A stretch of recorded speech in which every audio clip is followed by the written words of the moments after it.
దేవుని పరిశుద్ధమైన నామమునకు స్తోత్రములు. మీ అందరికీ నా వందనాలు. చెప్పిన సాక్ష్యాల గురించి ప్రార్థన చేసుకుని వాక్యంలోకి వెళ్దాం.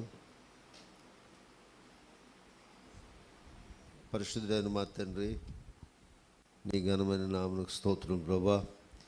ఈ సమయంలో నీ మందిరంలోకి మేము చేరవచ్చిన స్తుతించి ఆరాధిస్తూ ఉన్నాం. నీ ప్రియమైన బిడ్డలు తమ అనుభవ సాక్ష్యాలు చెప్పి ఉన్నారు. వారు చెప్పిన ప్రతి అవసరతను బట్టి నీ కార్యం చేయమని కోరుచును. వారి జీవితంలో ఇంతవరకు చేసిన ప్రతి మేలును బట్టి నీ నామమునకు వేలాది స్తోత్రాలు చెల్లిస్తున్నాం. సమస్త ఘనత ప్రభావం నీకే ఆపాదిస్తూ ఉన్నాం. ఈ సమయంలో నీ పరిశుద్ధ లేఖనాన్ని మేము ధ్యానిస్తూ ఉండగా మా అందరితో కూడా నువ్వు మాట్లాడమని కోరచ్చు. యేసు పరిశుద్ధంగా నడుచున్నాం తండ్రి, ఆమేన్. ఈరోజు రూతు గ్రంథంలోంచి 3వ అధ్యాయం 13వ వచనంలోంచి లేఖన భాగంగా తీసుకుని ధ్యానించుకుందాం. రూతు గ్రంథం 3వ అధ్యాయం 13 నుంచి చదువుతున్నాను చూడండి. ఈ రాత్రి ఉండము, ఉదయమున అతడు నీకు బంధువుని ధర్మం జరిపిన ఎడల సరి, అతడు విడిపింపబడవచ్చును. నీవు బంధువుని ధర్మం జరుపుటకు అతనికి ఇష్టం లేకపోయిన ఎడల యెహోవా జీవముతోడు నేనే నీకు బంధువుని ధర్మము జరిపెదను. ఉదయం వరకు పండుకొనుమని చెప్పాను. ఈ భాగంలో మనం చూస్తూ ఉన్నప్పుడు ఒక ప్రాముఖ్యమైన మాట ఈ వచనంలో 3 సార్లు చెప్పబడింది. అది ఏంటంటే బంధువుని ధర్మము. ఏ ధర్మము? బంధువుని ధర్మము. అలాగే 7వ వచనంలో చూస్తే, 4వ అధ్యాయం 7వ వచనంలో చూస్తే, ఇశ్రాయేలీలలో బంధు ధర్మమును గూర్చి కానీ క్రయ విక్రయములను గూర్చి కానీ ప్రతి సంగతిని స్థిరపరచుటకు పూర్వం జరిగిన మర్యాద ఏదనగా ఒకడు తన చెప్పు తీసి తన పొరుగు వారికి ఇచ్చుటయే ఈ పని ఇశ్రాయేల్లో ప్రమాణముగా ఎంచబడేను అని ఇక్కడ బంధు ధర్మాన్ని గురించి మోషే చెప్పిన విషయాన్ని ఈ యొక్క గ్రంథకర్త ఎత్తి చూపిస్తూ ఉన్నాడు. అలాగే 6వ వచనంలో మనం చూస్తే ఆ బంధువుడు, ఏ బంధువుడు? బోయజు రూతుతో చెప్పిన బంధువుడు ఒకడు నీకు దగ్గర బంధువుడు ఉన్నాడమ్మా అన్నప్పుడు ఆ బంధువుడు ఏం చెప్పాడంటే, నేను దాన్ని విడిపించుకొనలేను, నా స్వాస్థ్యమును పోగొట్టుకుందునేమో, నేను దాన్ని విడిపింపలేను గనుక నీవే నాకు ప్రతిగా బంధువుని ధర్మం జరిగించుమని చెప్పాను. బోయజుతో చెప్పాడు, నా వల్ల కాదు, నాకున్న ఆస్తి కూడా పోద్ది, వీళ్ళ ఆస్తి తీసుకురావడం దేవుడు తెలుసు, కానీ నా ఆస్తి కూడా పోద్దాము, వీళ్ళది ఆస్తి బయటికి తీసుకురావాలంటే అని చెప్పాడు. ఇక్కడ బంధువుని ధర్మం. ఏ ధర్మము? బంధు ధర్మం. మీకు ఎంతమందికి బంధువులు ఉన్నారు? ఉన్నవాళ్ళు చేయొస్తుంది, లేనోళ్ళు ఎవరో చేయొస్తుంది. బంధువులు లేరు అసలు నాకు భూమి మీద, నేను ఏకాకిని, ఇంటి మీద ఒంటిగా ఉన్న పక్షిని నేను అనే పాట పాడుకుంటున్నాను అన్నవాళ్ళు ఎవరో ఉన్నారా? వింటున్నారా? వింటలేదు. బంధువులు లేని ఎవరున్నారు ఇక్కడ? అందరికీ బంధువులు ఉన్నారు. గొడవ ఏంటంటే, కిందటి వారమే బంధు ప్రీతి గురించి చెప్పాను. బంధు ధర్మం వేరు, బంధు ప్రీతి వేరు. బంధు ప్రీతి అనే దాని గురించి కిందటి వారం ఖండించాను. అది కూడదని చెప్పాను. బంధు ప్రీతి, విశ్వాసతోనూ సహవాసం చేయవు. విశ్వాసులను ప్రేమించాలి. ఫస్ట్ ఎవరు ప్రేమించాలి? నీ ప్రేమ ఎక్కడి నుంచి బయలుదేరాలి? చర్చిలోంచి బయలుదేరాలి. ఏదైనా ఇక్కడే పునాది దేవుని మందిరం. ఏంటి చెప్పండి? పునాది దేవుని మందిరం ఇక్కడే ప్రారంభం. ఇక్కడ ఎవరు ఉంటారు? ఫస్ట్ పాస్టర్ గారు ఉంటారు. ఆయన మనకు చుట్టమా, మన కులమా, అసలు మనకి ఆయనకి ఏమైనా సంబంధం ఉందా? ఏదో పాస్టర్ గారు ఉద్యోగం చేసుకుంటున్నాడు. పాస్టర్ అనేది ఉద్యోగమే, కాదని అంటలేదు. కానీ అదే సమయంలో యాజక ధర్మం అనేది చాలా విలువైంది. ఉద్యోగం విలువ ఎక్కువ కనుక మనం విశ్వాసులం. ఇక్కడ నుంచి మీ ప్రేమ బయలుపడాలి, ఇక్కడ బయలుపడాలి, పాస్టర్ గారి దగ్గర బయలుపడాలి, విశ్వాసుల దగ్గర బయలుపడాలి, విశ్వాస కుటుంబాల దగ్గర బయలుపడాలి. అక్కడ ఒక ఆవిడ ఎత్తుక్కుంటుంది, ఏం బయలుపడుతుందో మరి నీకు దిక్కులు చూస్తున్నావు, పేరు చెప్పలే. ఎలాగూ ఇలా దగ్గర అవుతారు వీళ్ళు అని ఆలోచించేవారు కొంతమంది ఉంటారు.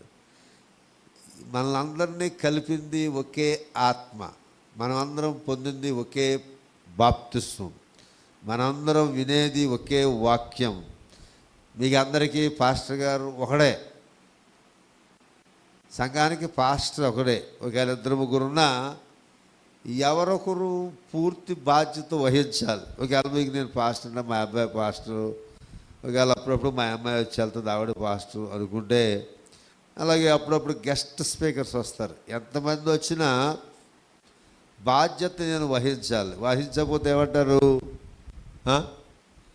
తోటి విశ్వాసులు నీతో పాటు ప్రభు భోజన సంస్కారం తీసుకునేవారు నీ కడుపును పుట్టిన వారి, నీ తల్లి కడుపున పుట్టిన వారి కంటే వీళ్ళే దగ్గర వారు. యేసు ప్రభు దగ్గరకు వచ్చిన శిష్యులు మరలా ఇంటికి వెళ్ళలేరు. ఎందుకు వెళ్ళలేదంటే యేసు ప్రభువే గురువు, యేసు ప్రభువే అన్నయ్య, యేసు ప్రభువే తండ్రి, తన తోటి శిష్యులే సహోదరులు. ఆ 12 మంది యేసు ప్రభు, 13 మంది ఒక కుటుంబం అంతే.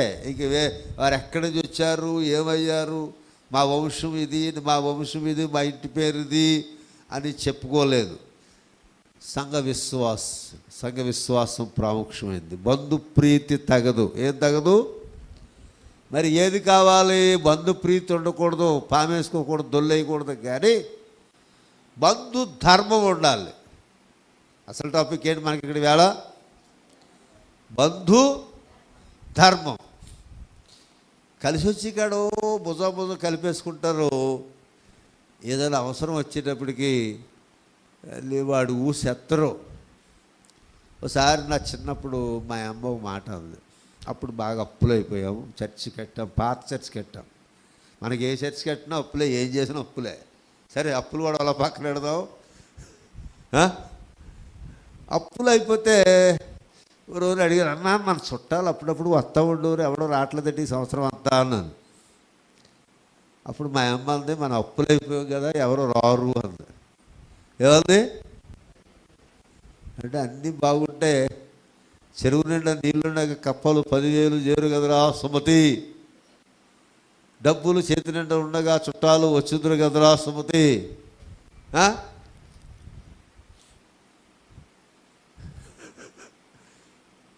ఈ బంధువులు ఎప్పుడు వస్తారంటే నువ్వు పచ్చగా ఉన్నప్పుడు, నీ దగ్గర 4 డబ్బులు కిలకలాడుతున్నప్పుడు. ఒకవేళ అప్పులు అయిపోయే వరకు అప్పు అయిపోయాననే మాట పొరపాటున ఎవరి దగ్గర అన్నా మిగతా చుట్టాలందరూ కూడా చెప్పేస్తాడు. ఈడు రాడు, వాళ్ళు రానివ్వడం. ఎంత భయంకరులండి, ఎంత దుర్మార్గులు. ఇలాంటి దుర్మార్గులు వాళ్ళ ఇంటికి రానివచ్చా? ఏవో రానిస్తారో ఏం చేసుకుంటారో మీ ఓపుగా వాళ్ళ ఓపుగా. కానీ నేను ఏ ధర్మం చెప్తున్నాను? బంధు ధర్మం. బంధు ధర్మం అనేది మోషే ద్వారా ఇశ్రాయేలు ప్రజలకు దేవుడు ఇచ్చిన కట్టడ. బోయజు కంటే సమీప బంధువుడు ఒకడు ఉన్నాడు. వాడేమన్నాడు 6వ వచనంలో, ఆ బంధువుడు 4 నేను దాన్ని విడిపించుకొనలేను. ఇదేంది విడిపించుకొనలేడు? ఇక్కడ ఈ గ్రంథంలో, రూతు గ్రంథంలో ఎలీమెలెకు ఉంటాడు, కుటుంబ యజమాని. ఎలీమెలెకు భార్య ఏం పేరు? నయోమి ఉంటుంది. వాళ్ళకి 2 కొడుకులు ఉంటారు. దేశంలో కరువు వచ్చింది. కరువు రాదు. బెత్లెహేం అనేది రొట్టెల ఇల్లు అని పేరు. దేవుడు ఆ పట్టణాన్ని ఆశీర్వదించాడు. దేవుడు పరీక్షించడానికి టెంపరీగా కరువు పంపాడేమో కానీ శాశ్వతమైన కరువు అక్కడ ఉండదు. అయినప్పటికీ మానవులు కదా, ఏదైనా ఇబ్బంది వస్తుందంటే ముందు చక్కబడిపోతాం. ఇటు చక్కబడిపోదామని మోయాబు దేశానికి వెళ్ళిపోయాడు. మోయాబు దేశంలో వెళ్ళినప్పుడు బాగానే సందడిగా ఉంది. ఉండే కొద్ది అన్నీ కూడా ఎదురొచ్చాయి. కొడుకులిద్దరికీ జబ్బు చేసింది, చచ్చిపోయారు. తండ్రి చచ్చిపోయాడు. ఆ కొడుకులకి అక్కడికి వెళ్ళాక పెళ్లి చేశారు. కోడళ్ళు ఇద్దరు మిగిలారు, అత్తగారు మిగిలింది. ముగ్గురు ఆడవాళ్ళకి ఎవరు లేరు? భర్తలు లేరు. భర్త లేని స్త్రీ, భార్య లేని పురుషుడు, ఇక అది మీరు ఊహించుకోవచ్చు, మీకు తెలుసు కదా.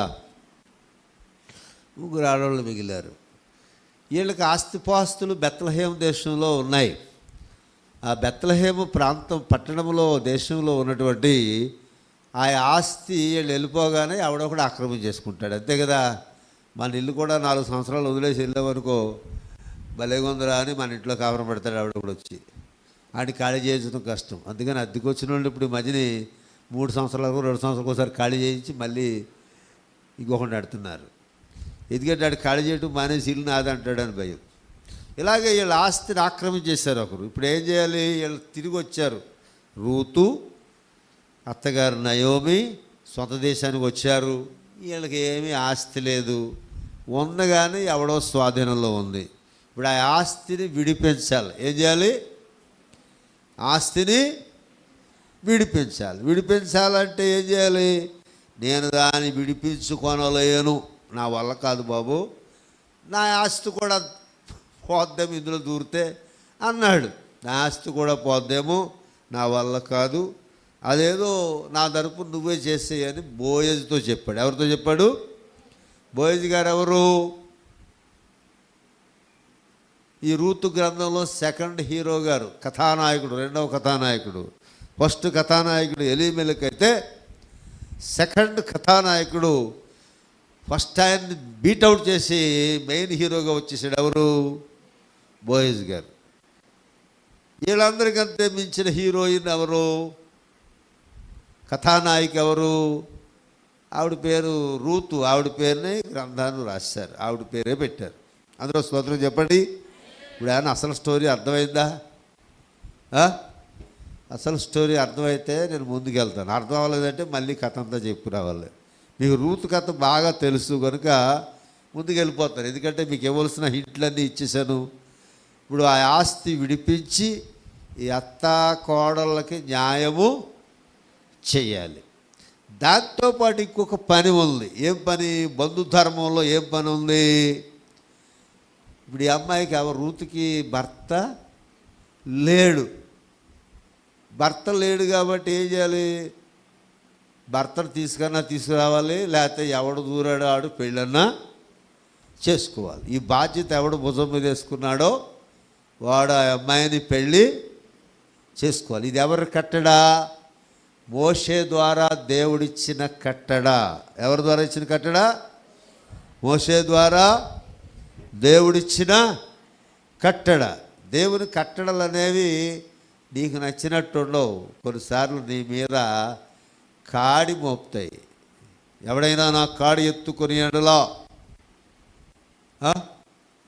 తన సిలువను ఎత్తుకొని నన్ను వెంబడించాలి. సిలువ అనే మాట యేసు ప్రభు సిలువ వేయబడక ముందే వాడేశాడు. సిలువ అంటే కష్టాలమయం. ఎవడైనా నన్ను వెంబడింపగోని ఎడలా తన సిలువను ఎత్తుకొని నన్ను వెంబడించాలి.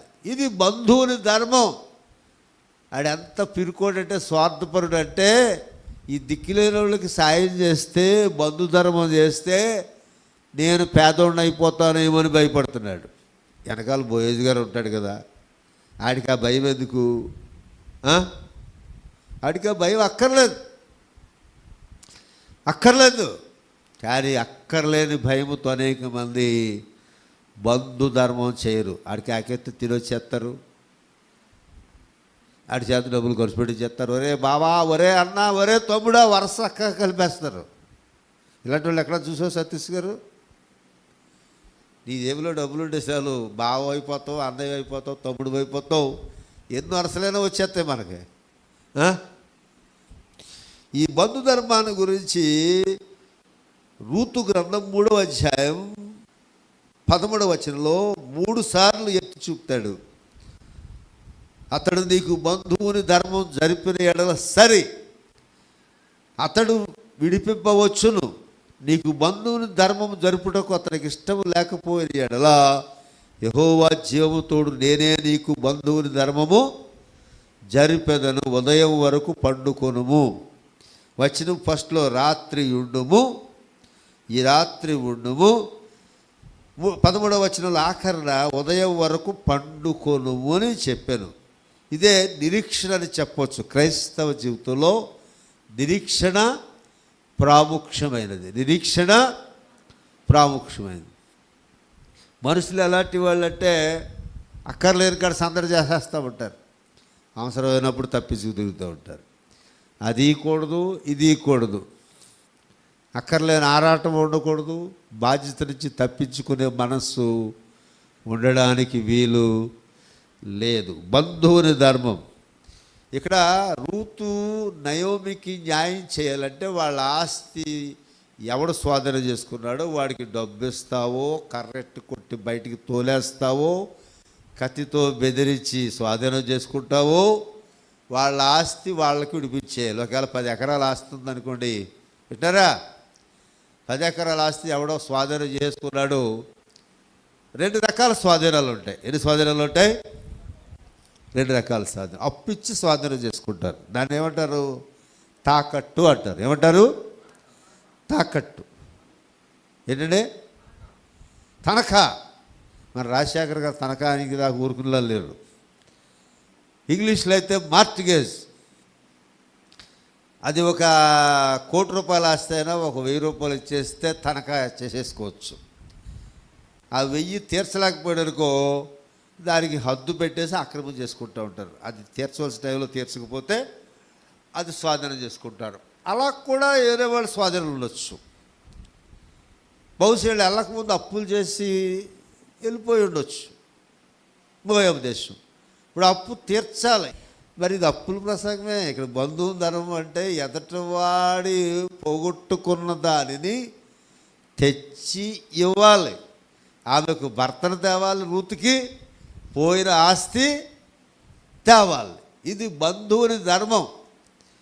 దీంట్లో ఎవరు పూచిపడ్డారు? బోయేజు పూచిపడ్డాడు. అమ్మా, అయితే నేను నీకు బంధువునే, నువ్వు అడిగింది కరెక్టే, నేను నీకు న్యాయం చేయాలి. నాకంటే ఇంకా దగ్గర బంధువు ఉన్నాడు ఒకడు, వాడి వల్ల అవ్వకపోతే అప్పుడు నేను దిగుతాను రంగంలో కానీ బోయేజ్ చెప్పాడు. దగ్గర బంధువు పిరుకోడు, చేతికి మట్టి అట్టించుకోడు. అయ్యి బాబోయ్, వీళ్ళ ఆస్తి అప్పగించాలంటే ఫస్ట్ బాకీ తీర్చాలి. ఒకటేం చేయాలి? కానీ ఇశ్రాయేల్ బాకీ తీర్చక్కర్లేదండి. శుభవార్త. మీరు ఇశ్రాయేల్ దేశం వెళ్ళిపోతే రాజశేఖర్ గారు, మీరు చేసిన బాకీలన్నీ 7 సంవత్సరాలకి మాఫీ అయిపోతాయి.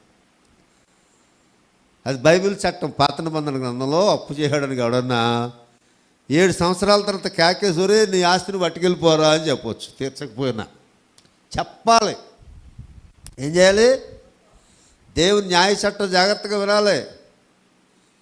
ఒకవేళ ఇండియాలో ఈ రూల్ కుదరదు, కానీ ఇశ్రాయేల్ దేశంలో దేవుడిచ్చిన కట్టడం ఏంటంటే, ఒకడు అప్పు చేసేసాడు, ఇల్లే తనఖా పెట్టేశాడు, 7 సంవత్సరాలు అయిపోయింది, వీడు అప్పు తీర్చినాడు, వీడు వల్ల అవ్వలేదు, నేను స్వాధీనం చేసేసుకుంటానంటే కుదరదు. అప్పిచ్చినాడు ఏం చేయాలి? 7 సంవత్సరాల తర్వాత ఎవడికి అప్పిచ్చాడో అని కేకేసి, ఒరే బాబు నువ్వు తీర్చలేకపోయావు, నేను తీర్పించుకోలేకపోయాను, అది నీ వల్ల అవ్వలేదు, నా వల్ల అవ్వలేదు కనుక నీ ఇల్లు నువ్వు స్వాధీనం చేసేసుకో, ఖాళీ చేసేస్తానని చెప్పాలి. చెప్పకపోతే ఎవరికి కోపం వస్తుంది? దేవుడికి కోపం వస్తుంది. అన్యాయముగా ఆక్రమించుకొనివారు అనే పదం బైబిల్లో ఉంటుంది. అన్యాయం అంటే అదే. ఇప్పుడు అప్పిచ్చేవాళ్ళు ఎందుకు ఇస్తున్నారో తెలుసా మీకు? అసలు ఎంతో కొంత ఇస్తే 3 సంవత్సరాలు వద్దెట్టుకుంటే 4వ సంవత్సరంలో మందే. ఎంత గనులండి వీళ్ళు, ఎంత దుర్మార్గులు అనుకుంటున్నారు వీళ్ళు. ఆడికి ఇల్లు లేకుండా అయిపోతుందా అనే బాధ ఉండదు. అప్పు ఇచ్చేయటం, ఇచ్చినప్పుకి ఇంటి విలువకి సంబంధం ఉండదు, హద్దు రాసేయటం. మనం కంఠంలో ప్రాణం ఉన్నంతసేపు అప్పు తీర్చడానికే ప్రయత్నము చేయాలి. కానీ మీకు మోషే ధర్మశాస్త్రాన్ని వివరిస్తున్నాను. దేని వివరిస్తున్నాను? మోషే ధర్మశాస్త్రం. మోషే ధర్మశాస్త్రము ప్రభు అయిన యెహోవా దేవుడు మోషే ద్వారా ఇశ్రాయేలు ప్రజలకు ఇచ్చిన కట్టడల్లో ఒక కట్టడ ఏంటంటే, 7 సంవత్సరాలు అప్పు తీర్చబడకపోతే దానికి విడుదల. మళ్ళీ తిరిగి డబ్బు ఇచ్చినా ఇవ్వకపోయినా వాడి ఇల్లు వాడికి ఇచ్చేయాలి. ఇలాంటి రూల్ కూడా ఉంది. ఈ రూల్ కూడా ఆడి ఇంటే తనఖా తీసుకున్నవాడు ఇరాలి కదా. ఆడు ఇరాలంటే 5 ఉపాయాలు, సామధాన భేద దండోపాయాలు 5 ఉపాయాలు. ఈ 5 ఉపాయాల్లో ఏదో ఉపాయం ఈ బంధువుడు రూతు కొరకు నయోమి కొరకు వాడాలి. అదొక స్తోత్రం చెప్పండి. ఈ బంధు ధర్మాన్ని స్వీకరించి వాళ్ళ ఆస్తి వాళ్ళకి అప్పగించాలి. వాళ్ళ ఆస్తి వాళ్లకు అప్పగించాలి. ఈ బాధ్యత స్వీకరిస్తే అవతలలో వచ్చిన ఆ ఆస్తి కూడా స్వాధీనం చేసుకుంటాడేమో, దీనికి డబ్బు ఖర్చు అయితే నాకున్న ఆస్తి కూడా పోద్దేమో అని ఆ పిరికి బంధువుడు నా వల్ల కాదు, అయినా మళ్ళీ విధవరాలు పెళ్ళి ఎవడు చేసుకుంటాడు? ఎవరిని? బహుశా ఇద్దరు ఫస్ట్ సంబంధం బ్యాచ్. ఎవరు? బోయేజ్ గారికి పెళ్ళి అవ్వలేదు, ఆ మధ్యలో ఉన్న బంధువుడు సమీప బంధువుడికి పెళ్ళి అవ్వలేదు. రూత్కైతే పెళ్ళి అయిపోయింది, భర్త చచ్చిపోయాడు, విధవరాలకు మళ్ళీ విధవరాలైన అత్తగారు. ఈ రొప్పులోకి ఎవడ దిగుతాడు? సెకండ్స్ బ్యాచ్ని పెళ్ళి ఎవడు చేసుకుంటాడు? ఇది కూడా రొంపే, ఇది కూడా మట్టంటించుకోవటమే. ఇది ఎవరు చేస్తారు? చెయ్యాలి మరి. ఇశ్రాయేల్ ధర్మశాస్త్రంలో ఏముందో తెలుసా? ఒకడు పెద్దోడు పెళ్లి చేసుకుని భర్త చచ్చిపోయాడు అనుకో, ఆవిడ్ని ఎవరు పెళ్లి చేసుకోవాలి? ఆడికి తమ్ముడు ఉంటే, ఆడికి ఆడిగా పెళ్ళి అవ్వకుండా ఉంటే ఆడు చేసుకోవాలి. వాడు చేసుకోలేదనుకో, అత్తగారు ఏం చేయాలి? ఇంకో కొడుకుని కని పెంచి ఆ అమ్మాయికి ఇచ్చి పెళ్ళి. ఇది పాత నిబంధనలో ఇవ్వబడిన కట్టడ, దేవుని కట్టడది. ఆ మనిషి మాత్రం ఖాళీగా ఉండడానికి వీలు లేదు. విధవరాలుగా ఉండకూడదు. ఆమెకు భర్తను చూసి పెళ్లి చేయవలసిన బాధ్యత అత్తగారిది. ఇప్పుడు నయం బాధ్యత కూడా ఎవరు స్వీకరించాలి? బోయజు స్వీకరించాలి. వింటారా? నేను చెప్పేదాన్ని అర్థమవుతుందా? దేవుని న్యాయ కట్టడాల గురించి చెప్తున్నాను, చక్కగా వినండి. ఎవరైనా అడిగితే చెప్పండి. ఈనేసి ఇక్కడ దులుపుని వెళ్ళిపోకండి. అందరూ స్తోత్రం చెప్పండి. రూతుకి భర్తగా వీడు అయిపోవాలి, ఆస్తి ఇచ్చేయాలి, ఆ అమ్మాయికి భర్త స్థానంలోకి వెళ్ళిపోయి పెళ్లి చేసుకోవాలి. ఇదంతా ఎంత ఇబ్బందిగా ఉంది, చాలా ఇబ్బంది కదా మనకి. ఈ ఇబ్బంది కలిగే ప్రసంగం మాకు అవసరం అంటారా? అవసరము కనుకనే చెబుతూ ఉన్నాను. రూతు గ్రంథం ఎవరి కొరకు రాయబడిందంటే మన కొరకు అనుకుంటే, ఈ ప్రసంగం కూడా మన కొరకే, నీ కొరకే, నా కొరకే. బంధు ధర్మం చేయాలి. ఏం చేయాలి? బంధు ధర్మం చేయాలి. బంధు ధర్మం. దిక్కులేని వాళ్ళకు అక్షరాన్ని ఎవడు పని చేస్తాడు? ఎవడు చేయడు. 4 డబ్బులు ఉన్నాయా, మంచి చదువు ఉందా, మంచి ఉద్యోగం ఉందా, మంచి తెలివైన వాళ్ళ, ఓకే వస్తాను నడు, మట్టి అంటుకుంటుందా? రాను, వస్తాను కానీ రాను. బంధు ధర్మం. ఏ ధర్మం చెప్పండి? బంధు ధర్మం. బోయేజు ప్రభు అయిన యేసుక్రీస్తు వారికి సాదృశ్యంగా ఉన్నాడు. సమీప బంధువుడు దేవుని ఆజ్ఞలను నెరవేర్చక తన ధర్మాన్ని నెరవేర్చని ఇశ్రాయేలీయుడు, తన ధర్మాన్ని నెరవేర్చే ఇశ్రాయేలీయుడు బోయేజు. వారి ఎదుట ఉన్నటువంటి వారు రూతు, నయోమి అనే అత్తా కోడళ్ళు ఉన్నారు. సమీప బంధువుడు చేతులెత్తేసాడు. ఇప్పుడు చేతులెత్తేసానన్న సాదృశ్యం ఏంటి? 7వ వచనం. పూర్వం జరిగిన మర్యాద ఏదనగా ఒకడు చెప్పు తీసి తన పొరుగు వారికి ఇచ్చుటయే. ఇప్పుడు ఆ బంధువుడు ఏం చేయాలి? సమీప బంధువుడు ఏం చేయాలి? బోయేజ్ గారి దగ్గరికి వచ్చి చెప్పు తీసి బోయేజ్ చేతికి ఇవ్వాలి. చెప్పు తీసి ఎదరోడి చేతికి ఇస్తుంది. దాని అర్థం ఏంటి రాజశేఖర్ గారు? నేను వచ్చి నా చెప్పు తీసి నీ చేతికి ఇచ్చాను అనుకో, దాని అర్థం ఏంటి? ఆ చెప్పించుకున్నాను కొట్టమని.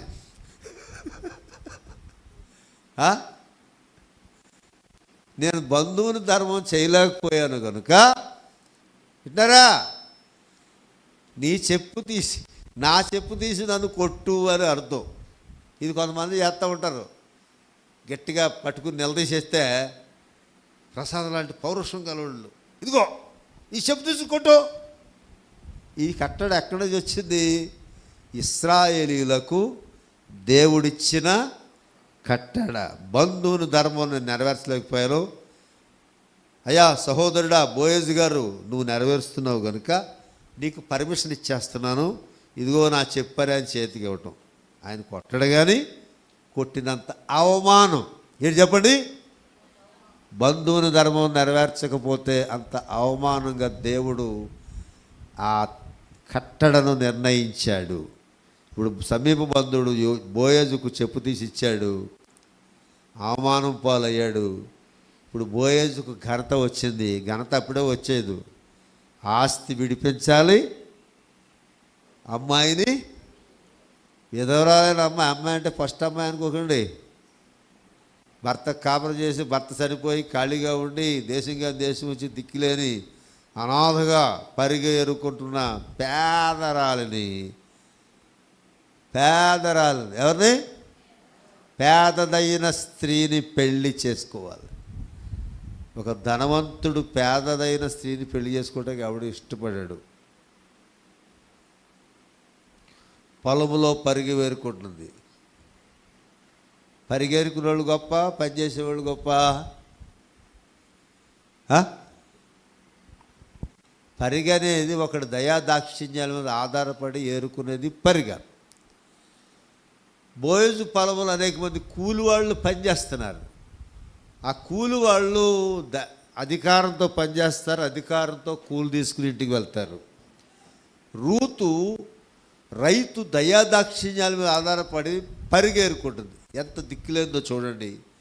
ఇలాంటి దిక్కు దశ లేని విలువ లేని స్త్రీని ఒక ధనవంతుడైన జమీందారు పెళ్లి చేసుకోవటం అంటే అది కలలో కూడా ఎవడు ఇష్టపడాడు. అది బంధువుని ధర్మం. అందరూ స్తోత్రం చెప్పండి. హల్లెలూయా, హల్లెలూయా. బోయజ్ అయితే రూతును ప్రేమించాడు. ఎందుకు ప్రేమించాడంటే రూతు ప్రవర్తన అంత ప్రత్యేకమైనదిగా ఉంది. రూతు ప్రవర్తన, రాత్రి ఇదే ప్రసంగాన్ని చేశాను, రూతు ప్రవర్తన గురించి చెప్పాను. ఆమె ప్రవర్తన గురించి బోయజ్ గారి సర్టిఫికెట్ ఏంటంటే, యెహోవా చేత నీవు దీవెన నొందిన దానవు. ఓ రూతు, నువ్వు దేవుని చేత దీవెన నొందిన దానవు. ఈ మాట నీకు చెల్లునా? ఈ మాట ఒక కిరీటం అయితే నీ నెత్తి మీద ఉంచడానికి నీవు అర్హుడువేనా, అర్హురాలువేనవా పరిశీలించుకో. ఎందుకు దీవెన నొందిన దానవు? అది కూడా రాస్తాడు కింద. కొద్దివారినే కానీ గొప్పవారినే కానీ యవనస్తులను వెంబడింపక ఉండుట వలన, ఎవరిని వెంబడింపక ఉండుట వలన, అమ్మాయికి అబ్బాయి కావాలి, అబ్బాయికి అమ్మాయి కావాలి. ఓ పాస్టర్ గారు సార్ అన్నారు నాతోటి, ఏంటి యవనస్తులు అల్లరి చేస్తున్నారంటే, బాబు యవనస్తులు అలాగే ఉంటారు, ఆడవాళ్ళు కూడా మగవాళ్ళు కూడా ఆడవాళ్ళు ఉంటారు, మనం కళ్ళు మూసుకోవాలంది. ఏమంది? మనం కళ్ళు మూసుకోవాలి. జాన్సన్ పాస్టర్ అవ్వాలంటే కొంచెం కళ్ళు మూసుకోవడం నేర్చుకోవాలంది. కానీ రూతు గారు అలాగ లేదు. భర్త లేడు కదా, పురుషుడు లేడు కదా, పురుషుడు ఎక్కడ దొరుకుతాడో అని పురుషులు కూడా పడి వెళ్ళిపోలేదు. ఆమె ఎలాగుంది? కొద్దివారినే కానీ గొప్పవారినే కానీ వెంబడింపక యుండుట వలన.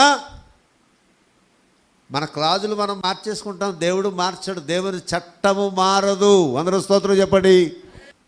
అలాంటి దుర్లక్షణం నీకు లేదు. నీవు దేవుని చేత దీవించబడిన దానవు అని రూతుతో బోయాజు చెప్తున్నాడు. నీ మునుపటి ప్రవర్తన కంటే, నీ మునుపటి ప్రవర్తన అంటే ఎక్కడా? మోయాబు దేశాన్ని నుంచి అత్త కూడా పడి, నీ దేవుడే నా దేవుడు, నీ జనమే నా జనం, నువ్వెక్కడుంటావు నేను అక్కడే ఉంటాను. ఎందుకు? నువ్వు అత్తగారు, నీ కోడలు కాబట్టి. అత్త కోడల సంబంధం అంటే ఇది. ఇప్పుడు అత్త కోడళ్ళు, అత్తగారేమో కోడలు ఎక్కడి నుంచో వచ్చింది, ఇది మనకి దీనికి సంబంధం లేదనుకుంటుంది. ఈ పనికి మళ్ళీ ఆ వచ్చింది అనుకుంటుంది, నేను ఎందుకు వచ్చి పడ్డాను. నా అమ్మ అక్కడ ఉంది, నా బాబు అక్కడ ఉన్నాడు, నా తమ్ముడు అక్కడ ఉన్నాడు, నా అన్నయ్య అక్కడ ఉన్నాడు. వాక్యం ఏం చెప్తుంది? నీ తండ్రి ఇంటిని మరువు, నీ స్వజనమును విడిచిపెట్టు అని వాక్యం చెప్తుంటే, 45వ కీర్తన చెప్తుంటే ఇప్పుడు అస్తమానం మా ఇల్లు అంటుంది. అసలు మా ఇల్లు అని ఆడ మనిషి ఏ ఇల్లు అనాలి? అమ్మగారింటి అనాలా, అత్తవారింటిని అనాలా? అత్తవారింటిని మా ఇల్లు అని ఎప్పుడన్నా మీరు అన్నారు? అసలు ఆవిడ నవ్వేసుకుంటుంది. ఆవిడకి ఏ ఇల్లు ఏదో అర్థమైపోయింది, ఏమంటుందో. మా ఇల్లు అంట.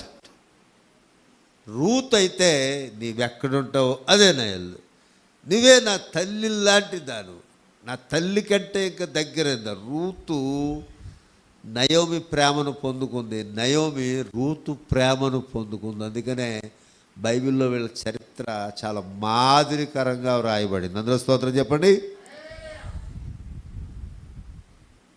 ఎవరో కన్నారు, పెంచారు. ఇప్పుడు అసలైన తల్లి ఎవరంటే అత్తగారు, అసలైన కూతురు ఎవరంటే కోడలు.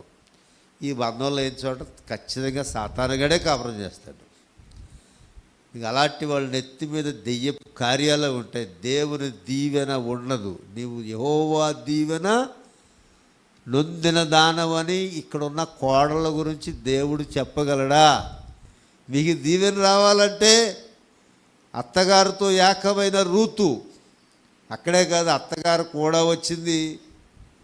ఎవడో కనపడ్డాడు మగోడో నాడు కూడా పరుగులు ఎత్తలేదు.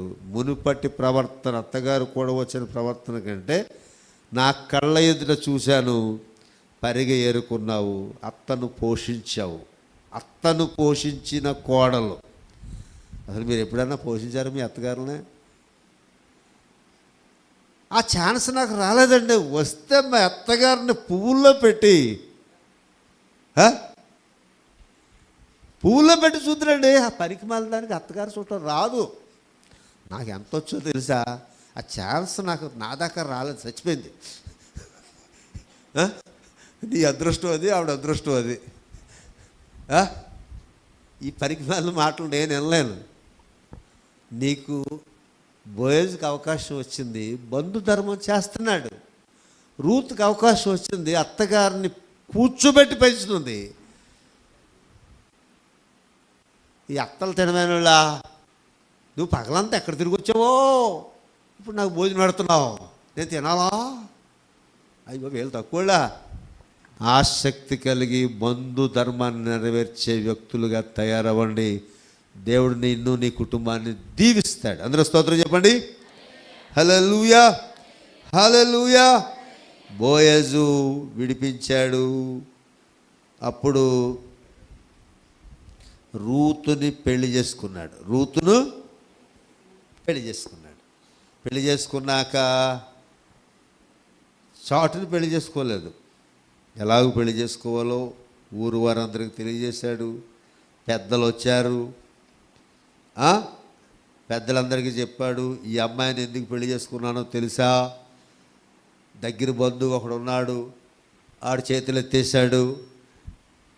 నాకు తప్పలేదు, నేను వీళ్ళ విషయంలో న్యాయం చేయలేకుండా ఉండలేకపోయాను, బంధుధర్మాన్ని నెరవేర్చకుండా ఉండలేకపోయానని బోయజు చెప్పి పెద్దలందరినీ కేకేసి జరిగిన చరిత్ర ఇది. ఇందుకు ఈ అమ్మాయిని నేను పెళ్లి చేసుకోవాల్సి వచ్చింది. చేసుకున్నాననగానే పెద్దలందరూ సంతోషించారు. ఏం చేశారు? సంతోషించి ఏమంటున్నారు? 4:11 అందుకు పురద్వారం నుండిన ప్రజలందరూ పెద్దలను, మేము సాక్షులము, యెహోవా నీ ఇంటికి వచ్చిన ఈ స్త్రీని ఇశ్రాయేలు వంశం వర్ధలో చేసిన రాహేలును పోలిన దానిగాను, లేయాను పోలిన దానిగాను చేయునుగాక. పెద్దలాగా చక్కగా మాట్లాడుతున్నారు. బాబు, నువ్వు పెళ్లి చేసుకున్నావు కదా ఈ స్త్రీని, ఈ రూతును విధవరాలు పెళ్లి చేసుకున్నావు అని అంటలేదు అక్కడ. ఈ స్త్రీని పెళ్లి చేసుకున్నావు కనుక ఈమె ఎలాగూ ఉండాలంటున్నారు, దీవిస్తున్నారు. రూతును ఏమని దీవిస్తున్నారు? ఇశ్రాయేలు వంశాన్ని డెవలప్ చేసిన రాహేలులాగా, లేయాలాగా దీవించాలి. ఎలా దీవించాలి? రాహేలు వలె దీవించాలి, లేయా వలె దీవించాలి. వీళ్ళిద్దరూ కన్నవాళ్లే 12 మంది యాకోబు గోత్రాలకు అధిపతులు. ఇశ్రాయేలు జాతికి వంశకర్తలు, గోత్రకర్తలను వీళ్ళిద్దరూ కన్నారు. ఇప్పుడు ఇశ్రాయేలు ప్రజలు ప్రపంచమంతా యూదులు ఉన్నారంటే వారికి తల్లులు ఎవరంటే రాహేలు, లేయా. మరి నువ్వు ఎవరికి తల్లి? అలాంటి తల్లులైపోవాలి మీరు. నీ గర్భాన్ని దేవుడు దీవించాడనే సూచన ఎక్కడ కనపడుతుంది? నీ బిడ్డల్లో కనిపిస్తుంది. అందరూ స్తోత్రం చెప్పండి. అబ్రహాము గర్భాన్ని దేవుడు దీవించి అబ్రహాము సంతానాన్ని దేవుడు దీవించాడు. అబ్రహాము గర్భంలో ఎవరున్నారని చెప్పాను మొన్న ఆదివారం? లేవి ఉన్నాడు. ఎవరున్నాడు? లేవి ఎవరు కొడుకు? యాకోబు కొడుకు. లేవి యాజక వంశానికి కర్త. మనం ఎవరు? రాజులము, యాజకులు. లేవి తప్ప మిగతా వాళ్ళంతా రాజులు, యాకోబు సంతానం. ఈ లేయ రాహేలు ఎవరు? రాజుల్ని కన్నారు, యాజకుడిని కూడా కన్నాడు. ప్రభువు యేసుక్రీస్తు శిలువలో మరణించడం వల్ల మనకి రాజ టీవీ వచ్చింది, యాజక ధర్మం కూడా వచ్చింది. ఏమొచ్చింది? రాజులైన యాజక సమూహం. మనం పరికరాల వాళ్ళం కాదు, విలువైన వారుగా యేసు శిలువలో మనల్ని కన్నాడు, పెంచుతున్నాడు. పరిశుద్ధాత్మ మనల్ని అభివృద్ధి పరుస్తున్నాడు. అలాగూ దీవించేశారు. దీవించేశాక మళ్ళీ ఇంకొక దీవెన కూడా వస్తుంది. ఆ దీవెన ఏంటంటే 12వ వచనం ఆఖరి భాగం. యెహోవా యవనురాలి వలన నీకు దయచేసి సంతానమును నీ కుటుంబమును తామా యోదాకు కనిన పెరెస్సు కుటుంబాలనుగాక. బోయజను దీవించేస్తున్నారు. ఈ పెద్దలు పని చేస్తున్నారు. పెద్దలు పని చేయకపోతే ఊరు నాశనం అయిపోతుంది, కుటుంబాలు నాశనం అయిపోతాయి. అర్థమైందా? రూతును దీవిస్తున్నారు. ఏం చేస్తున్నారు? రూతును దీవిస్తున్నారు. ఎవరు దీవిస్తున్నారు? యూదాయందు పెరెసును కన్న తామారు వలె దీవించును గాక. తామారు కూడా విధవరాలు. ఎంత విధవరాలు అయిపోయిందంటే రూతుని అత్తగారన్నా ఏమన్నా పట్టించుకుందేమో కానీ తామారును పట్టించుకున్నవాడు ఎవడు లేడు. భర్త చచ్చిపోయాడు. చచ్చిపోతే మాంగారు ఏం చేయాలి? ఇంకో కొడుకు ఎవడన్నా ఉంటే పెళ్లి చేయాలి, లేదా ఎవడన్నా దొరికితే తీసుకొచ్చి పెళ్లి చేయాలి. కోడలు దూరంగా పెట్టేయాడు, మర్చిపోయాడు. ఆ మర్చిపోయిన స్థితిలో యోధాకు బుద్ధి చెప్పడానికి పుట్టినవాడే పెరెస్సు. ఎవరు చెప్పండి? పెరెస్సు. ఈ పెరెస్సు ఎక్కడికి వచ్చేసాడు? దిక్కులేని దానికి, ఎవడు పట్టించుకోలేని దానిని, స్త్రీని దేవుడు ఆశీర్వదించాడు. అందరూ స్తోత్రం చెప్పండి. మనుషులు నిన్ను పట్టించుకోకపోతే దేవుడు నిన్ను పట్టించుకుంటాడు. ఇందాక మనం పాడిన పాటలో కూడా శరణం ఇలాంటిది ఏదో ఉంటుంది. ఆ శరణం ఈ లోపల ఎతకండి కొయ్యలు. నేను పాడమంటాను, పాడండి. కాబట్టి తామరు దిక్కు దశలు. మనుషుల్ని నేను పట్టించుకున్నా పట్టించుకోకపోయినా పట్టించుకుని దేవుడు పరలోకములో ఉన్నాడు. అందరూ స్తోత్రం చెప్పండి. నమ్మదగిన దేవుడు. బోయజు నమ్మదగిన వాడైతే బోయజుకు సాదృశ్యంగా యేసు ప్రభు నమ్మదగిన వాడు. ఇంకొక పాయింట్ చెప్పేసి నా ప్రసంగం ముగించేస్తాను. ఇక్కడ బంధు ధర్మం చెప్పబడింది. కొత్త నిబంధనలోకి వచ్చేటప్పుడు లోకాసు వార్త 11వ అధ్యాయంలో ఒక స్టోరీ ఉంటుంది. అది తీయొద్దు, ఇంటికి వెళ్ళి చదువుకోండి. అది మంచి సమరయుడు స్టోరీ, మంచి సమరయుడు ఉపమానం వేరు, చరిత్ర వేరు. ఆ ఉపమానంలో ఒకడు దొంగల చేత కొట్టబడి కొరప్రాణంతో ఉండి ఒగురుస్తూ ఉంటాడు.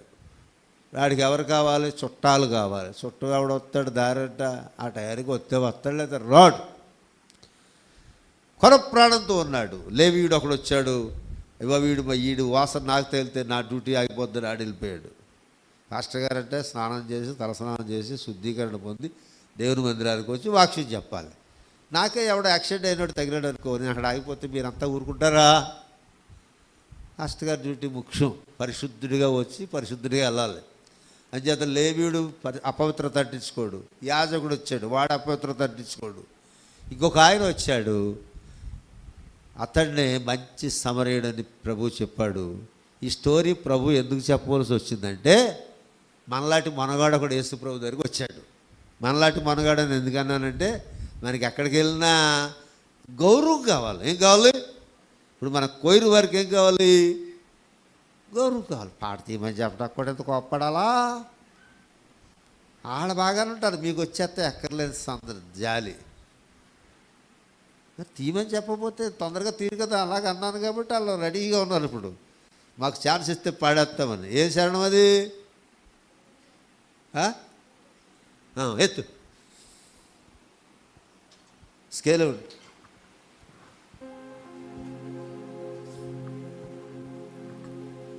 ఒంటరి పోరాటమే విసుగురేపినా, పొందిన పిలుపే భారమైపోయినా,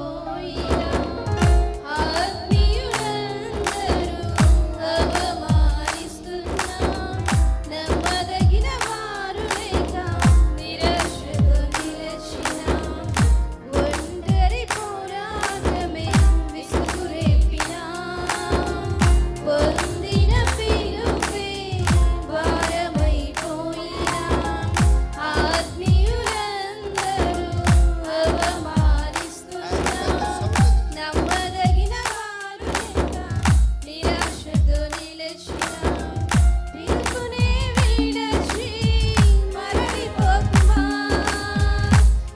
న్యాయాధిపతియే నాయకునిగా నిలుపును నిన్ను, పిలుపునే విడచి మరలిపోకుమా, న్యాయాధిపతియే నాయకునిగా నిలుపును నిన్ను,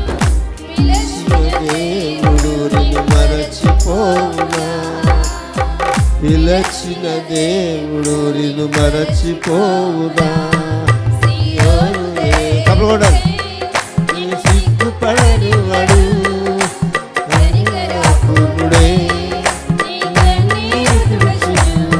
సియోను దేవుడే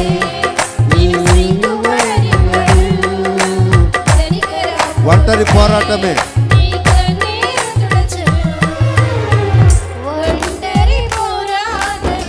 విసుగురేపినా, పొందిన పిలుపే భారమైపోయినా, ఆత్మీయులందరూ అవమానిస్తున్నా, నమ్మదగిన వారు లేక నిరాశతో నిలిచిన,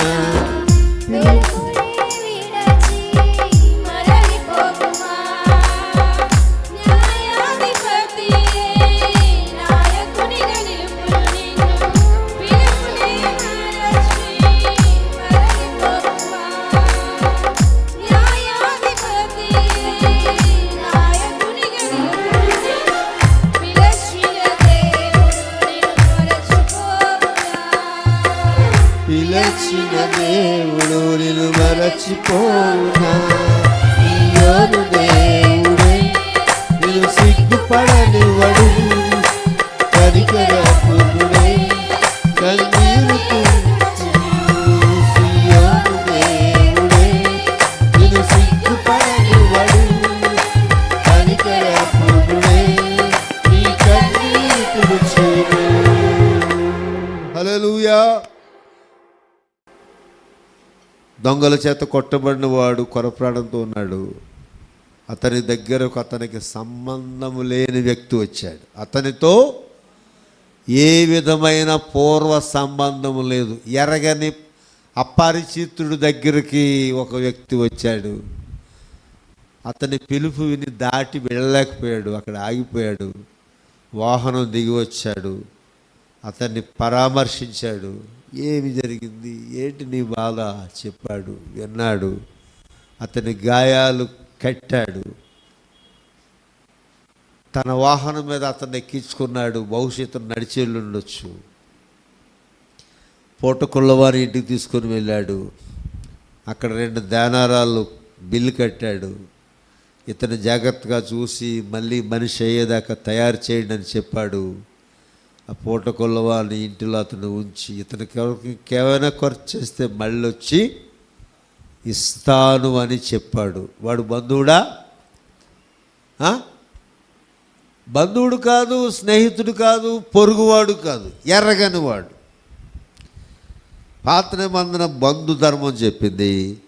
కొత్త నిబంధనకు వచ్చేటప్పటికి నీవు ఎర్రగని వాడి ఎడల కూడా ధర్మము. మీరు ధర్మం చేస్తారు, ఎవడ చేస్తారంటే ఎవడన్నా అడుక్కుని వస్తే అడుగు రూపాయి వేసి పరలోకం వెళ్ళిపోయిన ఫీలింగు. ఈ రూపాయి ఎట్టుకెళ్ళాడు మందు కొడతాడు. అడుక్కునే వాళ్ళకి వేస్తున్నారో మీ రూపాయి ఎక్కడికి వెళ్తుందో తెలుసుకునేయండి. అయ్యి బాబు, వేరే లెవెల్లో ధర్మం చేస్తుంటారు. అది ధర్మం కాదు. నువ్వు ఎక్కడ ఏ బాధ్యత చేయాలో, ఎక్కడ ఏ మంచి మాట్లాడాలో అది ధర్మము. అది మంచి సమరయుని లక్షణం. అందరూ స్తోత్రం చెప్పండి. బోయజు బంధువునిగా చేశాడు, సమీప బంధువు చేతులు ఎత్తేశాడు. ఈ రోజున నీ ప్రేమ ఎక్కడి వరకు రావాలంటే కొత్త నిబంధనలో ఇంకా లోతైన అనుభవంలోకి ప్రభు తీసుకుని వెళ్ళాడు. ఎరగని వాడిని దగ్గరకు వెళ్ళి అతని గాయములు కడిగి, గాయములు ఊరెళ్ళేవాడు ఎంత చక్కగా సోగ్గా తయారై వెళ్తాడండి. మంచి బట్టలు వేసుకుని, బైబిల్ చదివేస్తున్నామమ్మా తెల్ల ఇను, మంచి సోగ్గా బట్టలు వేసుకుని, ఫారిన్ పర్ఫ్యూములు కొట్టుకుని, ఫారిన్ సెంట్లు కొట్టుకుని, అందంగా ఉన్నాను 4 సార్లు చూసుకుని ఎవరైనా ఊరు వెళ్తారు. నాలాంటి వాడు ఎలా పడితే అలా వెళ్ళిపోతాడు.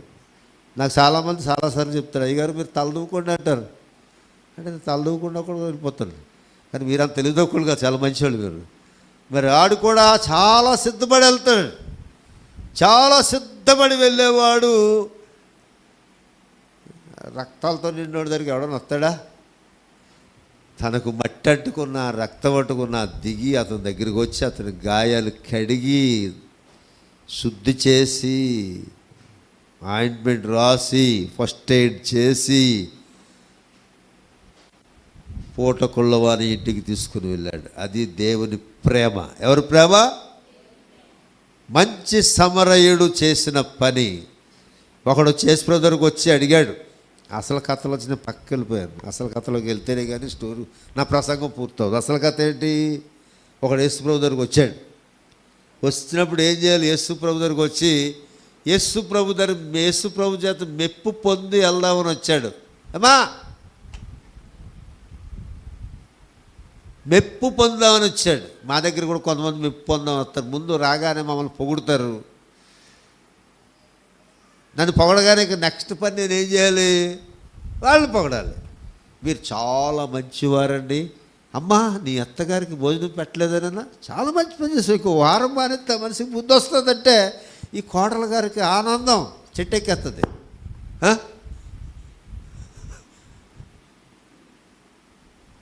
నాకు ఆ పని చేయడం రాదు, పొగట్టం రాదు. ఈడు అందుకు వచ్చాడు యేసుప్రభు దగ్గరికి. ప్రభువా నేను పరలోకి వెళ్ళాలంటే ఏం చేయాలన్నాడు. దేవుని ఆజ్ఞలను పాటిస్తున్నావా అన్నాడు. ధర్మశాస్త్రాన్ని పాటిస్తున్నావా అంటే పాటిస్తున్నాను, అన్నీ పాటించేస్తున్నాను. ఏముంది అక్కడ అన్నాడు. నిన్ను వల్ల నీ పొరుగు నీ దేవుడిని యెహోవాను ప్రేమించాలి ఫస్ట్ ఆజ్ఞ. 10 ఆజ్ఞల సారాంశం ఏంటి? మొదట దేవుని ప్రేమించాలి, రెండవది పొరుగువాడిని ప్రేమించాలి. ప్రభు మాట చెప్పగానే నా పొరుగువాడు ఎవడో అన్నాడు. నీ పొరుగువాడు ఎవడో చెప్పాలా అని ప్రభు ఆడు బుర్ర బద్దలయ్యేలా చెప్పాడు. కథ స్టోరీ, మంచి సమరైన స్టోరీ చెప్పాడు. నిన్ను వలె నీ పొరుగువారిని. నా పొరుగువాడు ఎవడంటే అరే దొంగల చేత కట్టబడ్డాడు కదా ఆడు నీ పొరుగువాడు. ఆపదలో ఉన్నాడు కదా వాడు నీ పొరుగువాడు. అప్పులు పాలైపోయాడు కదా వాడు నీ పొరుగువాడు. వాడు నీ బంధువుడు. అవమానం పాలైపోయాడు కదా వాడు నీ బంధువుడు. తామరకు భర్త లేడు, ఆమె నీ పొరుగు స్త్రీ. ఆమెను పట్టించుకున్న వారు లేరు. దేవుడే ఆమెకు దిక్కై పెరసనిచ్చాడు. ఏమిచ్చాడు? రూతు నయోమిని పట్టించుకున్నవారు లేరు. దేవుడు వారికి మంచి బోయజునిచ్చాడు. బోయజు పట్టించుకున్నాడు. దగ్గర బంధువు తప్పుకున్నాడు. మన ధర్మాలు ఎక్కడి దాకా వచ్చాయి? మన పొరుగువారు ఎవరు? నా పొరుగువారు ఎవరంటే, నీవు సహాయము చేయదగిన వాడే నీ పొరుగువాడు. సహాయము చేయదగిన వాడే నీ పొరుగువాడు. పేరు కొరకు సహాయము కాదు. ప్రభు యేసుక్రీస్తు వారు శిలువలో మరణించాడు. ఆయన అసలైన మంచి సమరయుడు. ఆయన చూసి నువ్వు ఏమైనా నేర్చుకున్నావా? మనం ఏమి చేశామని ఆయన శిలువలో మన కొరకు మరణించాడు. నీలో ఏ గొప్పతనం ఉందని నీ కొరకు ఆయన మరణించాడు. రూతులో అయితే ఏదో గొప్పతనం ఉంది. ఆమె మునుపటి ప్రవర్తన కంటే, వెనుకటి ప్రవర్తన కంటే, మునుపటి ప్రవర్తన కంటే 2 ప్రవర్తనలు కూడా మంచిగా ఉన్నాయి. దేవుడిని దీవిస్తాడని బోయేజు చెప్పాడు. ఒకవేళ ఆవిడ ప్రవర్తన ఎలాంటిదైనా బోయేజు ప్రేమ మంచిది. మరి నీ ప్రేమ అవకాశవాదంతో కూడిన ప్రేమ, సహోదర ప్రేమను నిలువరముగా ఉండనీయుడి. ఏం చేయాలి? సహోదర ప్రేమ లేనివాడు దేవుని ఎదుట పాత్రుడు కాడు. మనం ఎవరైనా ఉన్నామో, ఎక్కడ ఉన్నామో ఎరిగి దేవుని కట్టడలు అనుసరించే వారం ఉండాలి. నీ పొరుగువాని ఎదుట, నీ బంధువు ఎదుట, బంధుధర్మం ప్రాముఖ్యమైనది పాత నిబంధనలో. కొత్త నిబంధనలో పొరుగువారి ఎట్లా ప్రవర్తన కలిగి జీవించాలి. శిష్యులు యేసు ప్రభుని వెంబడిస్తే ఆఖరికి ఒక పరమ చెప్పాడు యేసు ప్రభు, మీరు సర్వలోకమునకు వెళ్ళి సర్వ సృష్టికి. యేసు ప్రభు ఉన్న రోజులు వీళ్ళకి పండగే పండగ. యేసు ప్రభు చెప్పాడు, పెళ్ళి ఇంటి వారు ఉపవాసం ఉండరు అంటే వీళ్ళకి పండగ, రోజు పండగ. ఎవరికి? యేసు ప్రభు శిష్యులకి. ఒరే పండగ అయిపోయింది, నేను వెళ్ళిపోతున్నాను. ఇప్పుడు పండగ కాదు, పబ్బం ఉంటుంది. అసలు పెళ్ళి జనం మిమ్మల్ని అటుకు తన్నుతారు, చంపుతారు. మీరు సర్వలోకానికి వెళ్ళి సర్వ సృష్టికి సువార్త ప్రకటించండి. ఇలా కుర్చీల్లో కూర్చుని ఆరాధన చేయటం సంతోషమే. మంచి బట్టలు వేసుకుని ఆరాధన చేయటం సంతోషమే. కానీ హతసాక్షులు అవడానికి ఎంతమంది సిద్ధంగా ఉన్నారు? ఒక పాట పెట్టాను. అదేం పాట అంటే, దేవుని సముఖ జీవ కవళలో, దేవుని సముఖ జీవ కవళలో నీ పేరు నగా,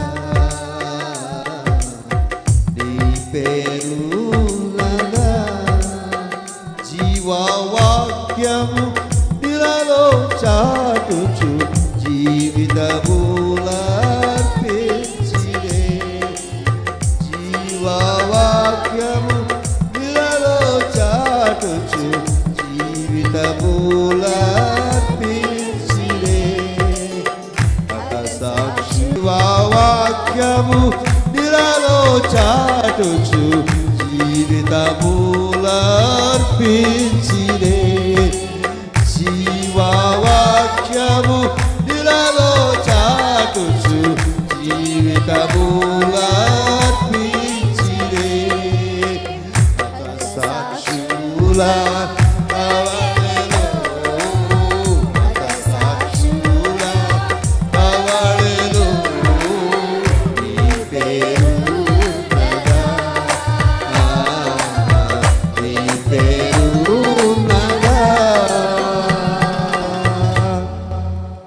మాట మా నాన్నగారి గురించి చెప్పాలి. దాని పొద్దున కూర్చొని ఆలోచిస్తుంటే ఆయన సేవా జీవితం ఒకసారి గుర్తొచ్చింది. అమలాపురం మొట్టమొదటిగా సేవకు పంపించారు. ఇంకొక సత్యం ఏంటంటే, అమలాపురంలో మొదటి పెంతెకోస్తు పాస్టరు గెడ్డం శామ్యూల్ గారు. ఈయన వెళ్ళినట్టునే అక్కడ ఒక దృశ్యం కనిపించింది. ఆ దృశ్యం ఏంటంటే, మాలవాళ్ళకి ఒక గ్లాసు, మాదిగోళ్ళకి ఒక గ్లాసు. ఈయన హోటల్కి ఫస్ట్ టైం పొద్దున్నే లేచి హోటల్కి వెళ్ళాడు. అక్కడ ఒక పెద్ద ఆయనకి ఎక్కేసాడు. పెద్దలు ఉంటారు కదా, మన పెద్దలు ఎందుకుంటారంటే ఎదుగో ఉంటారు. ఎందుకుంటారు వాళ్ళకి వెళ్తే మనకు వెళ్దాం ఒకసారి. ఓ పెద్ద ఆయనకి ఎక్కేసి, బాబు ఈ ఊరికి కొత్తగా వచ్చినట్లున్నావు, ఇక్కడ 2 గ్లాసులు ఉంటాయి, అది ఒకటి మాలవారికి, ఒకటి మాదిగ వారికి. మాదిగవారు మాలవారు అనబోతుంది, వాళ్ళ కోపం అవుతుంది కదా. మరి నువ్వు ఏ కులానికి చెందువో నాకు తెలియదు, నీకు ఏ గ్లాసు సూట్ అవుతుందో తీసుకుని దాంతో నీళ్ళు తాగాలని చెప్పారు. వెంటనే ఈయనకి అరికాల్లో మంట వచ్చేసింది. ఏమొచ్చేసింది? అక్కడ ప్రసంగం మొదలెట్టారు. హోటల్ కాడ ప్రసంగం మొదలెడితే ప్రసంగం తిన్నగా చేయాలి కదా. దేవుడు మానవులందరినీ ఒక్క మానవుడు సృష్టించాడు. ఆదాము నుంచి లోకమంతా వచ్చారు. కులాలు లేవు, మతాలు లేవు, ఏమీ లేవని వాళ్ళంతా దెబ్బలాడుకు వచ్చేసారు. ఓ పెద్ద మనిషికి ఎదురు చెప్తే ఆ పెద్ద వెనకాల మనుషులు ముఠా ఉంటారు కదా, అందరూ దెబ్బలాడుకు వచ్చేసారు. మా పెద్ద మనిషి మాట లెక్క చేయకుండా నువ్వేదో యేసు ప్రభు మాట పట్టుకొచ్చి మాకు చెప్తావేంటి అని కొడతాకొచ్చేసారు. కొట్టలేదు, ఏదో పొరుగు నుంచి వచ్చాడు, మళ్ళీ ఈ వెనకాల ఎవడున్నాడో మనకు తెలియదురా బాబు అని చాలా ఆలోచన చేస్తారు. ఈయన ఎందుకు వెళ్ళాడు? సర్వలోకములకు సర్వ సృష్టికి ఈయన ప్రకటించేది సువార్తే, కానీ వాళ్ళకి అది దుర్వార్త, మరణ వార్త. వాళ్ళు తట్టుకోలేకపోతున్నారు ఈ ప్రసంగం. ఈ వార్త పరంజ్యోతి దగ్గరికి వెళ్ళింది. ఎవరు? మన జీసామలి గారు కట్టాడురా బాబు, వాళ్ళ చేత కొట్టి చేసుకుంటాడేమో. తప్పు ఒప్పుకోవాలన్నారట. ఏమన్నారు? నువ్వు ప్రసంగం చెప్పావు, మా మాట ఒప్పుకోలేదు, ఆ గ్లాసులో తాగుతాను అంటలేదు నువ్వు. నేను అందరూ తాగే గ్లాసులో తాగుతాను, ఈ గ్లాసులో నేను తాగుతాను, మాలాడు గ్లాసులో నేను తాగుతాను అన్నాడు. తప్పు ఒప్పుకోనాను. ఈ వార్త పరంజ్యోతి గారికి చేరిపోయింది. అలా చేరిపోయింది.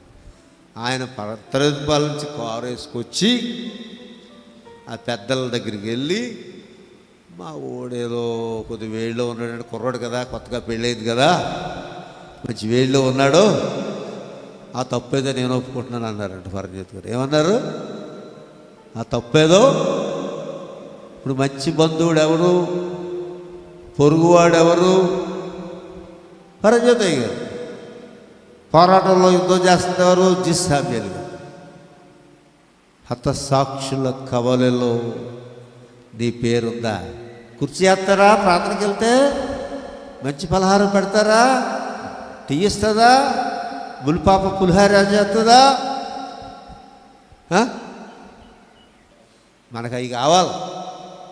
అవమానం అక్కర్లేదు. మట్టి అంటించుకోము, అవమానం అంటించుకోము. జేబులో డబ్బులు అవుతాయా? జేబులో డబ్బులు ఎలా తీయాలి, ఎలా పెట్టాలి? అరుణోదయ్ గారు ఆ పరికిమాలలో వాళ్ళు ఎందుకు ఎదిరించాడు? నోరు మూసుకుని తప్పొప్పుకోమని అని అక్కడి నుంచి కవరవ్వచ్చు.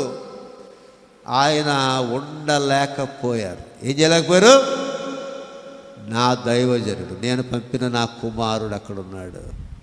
వచ్చేసారు, స్పాట్కి వచ్చేసారు. మా సేవా జీవితంలో చాలాసార్లు ఆయన అదే పని చేశారు.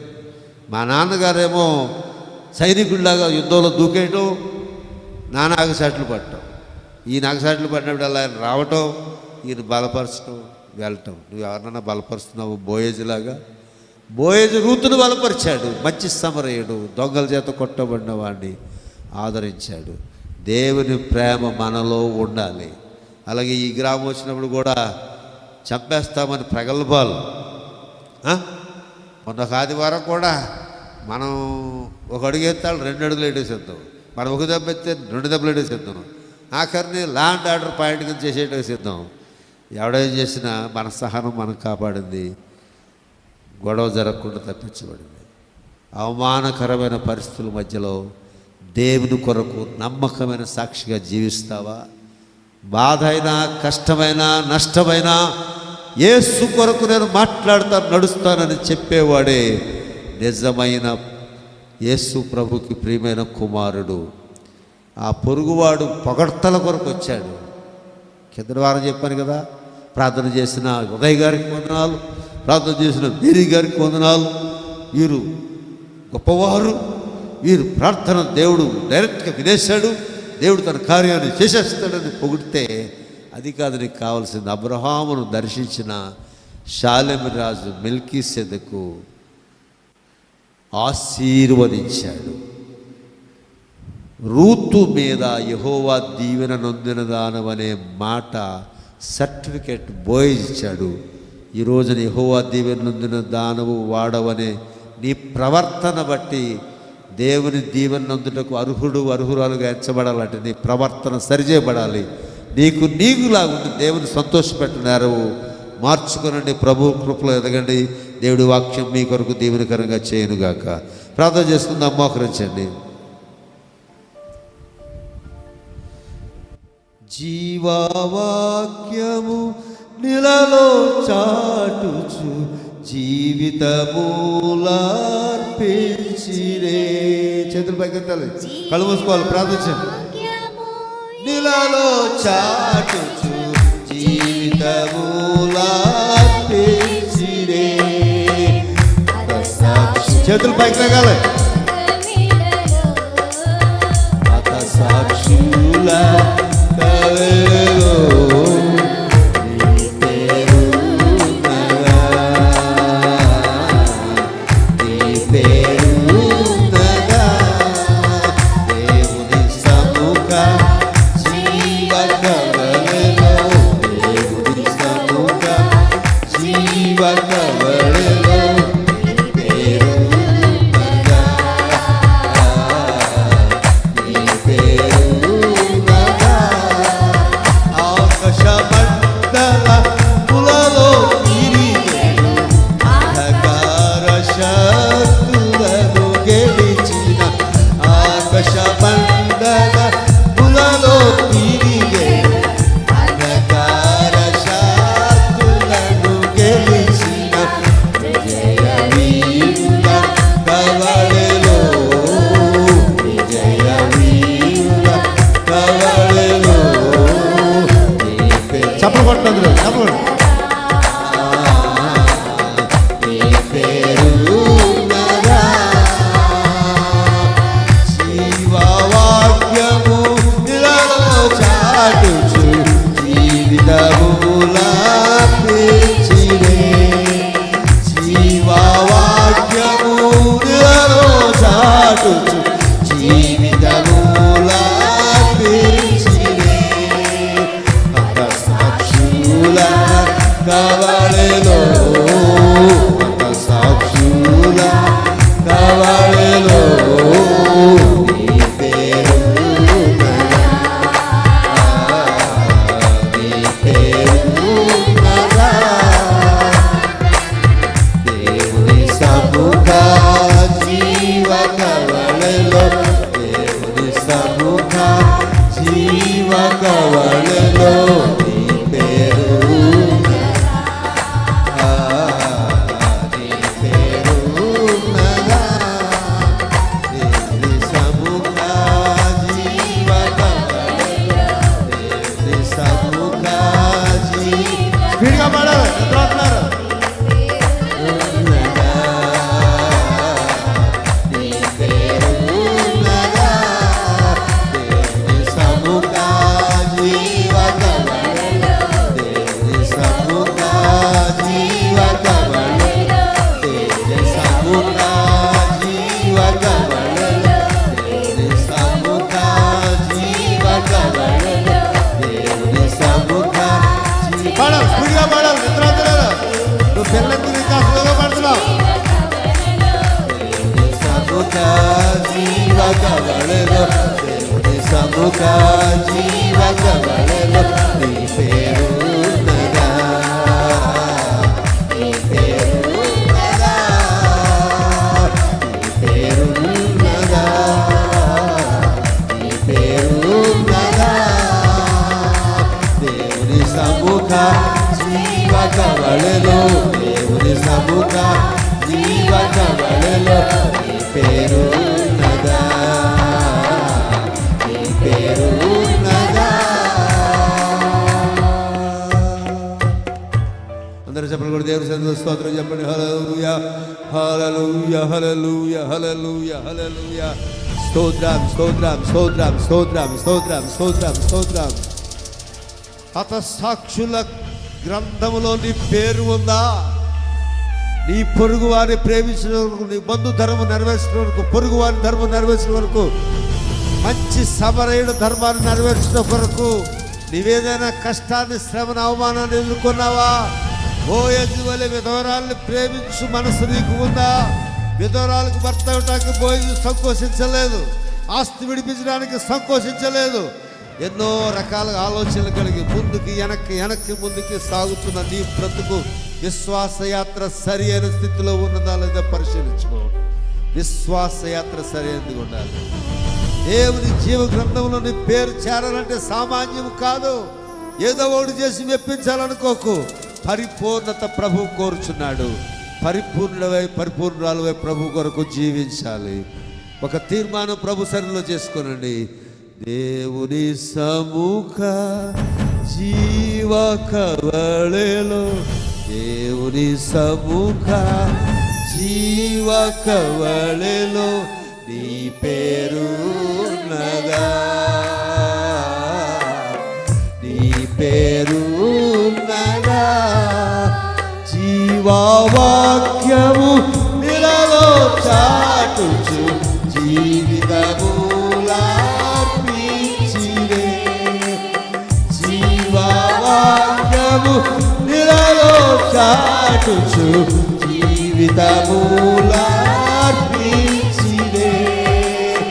ఒక సాక్షుల కవళలో, ఒక సాక్షుల కవళలో నీ పేరు ఉన్నదా,